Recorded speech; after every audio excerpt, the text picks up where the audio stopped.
Good morning. అటు తెలంగాణలో కానీ ఇటు ఆంధ్రప్రదేశ్లో కానీ ఏ పోటీ పరీక్ష జరిగినా ఏకలవ్య నుంచి మాత్రమే జనరల్ స్టడీస్ కరెంట్ అఫైర్స్ విభాగం నుంచి ప్రశ్నలు వస్తాయని మీ అందరికీ తెలిసిందే. దాన్నే మరింత నిర్ధారిస్తూ ఈ మధ్యకాలంలో అంటే 2024 జూన్ 9వ తేదీన నిర్వహించబడినటువంటి తెలంగాణ గ్రూప్ 1 ప్రిలిమినరీ పరీక్షలో మన ఏకలవ్య నుంచే అత్యధిక ప్రశ్నలు రావడం జరిగింది.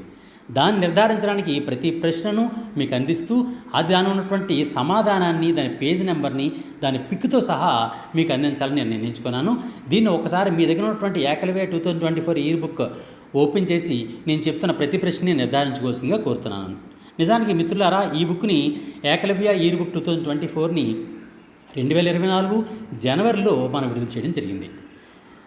ఈ బుక్ నుంచే మ్యాక్సిమం ప్రశ్నలు రావడం జరిగింది. అది ఒక్కొక్కటి చెప్తాను, ఒకసారి వినండి. ఫస్ట్ది, ప్రధానమంత్రి కౌశల్ వికాస్ యోజన గురించి వివరించండి లేదా వివరణలు తెలియజేయండి అని చెప్పి ఒక ప్రశ్న రావడం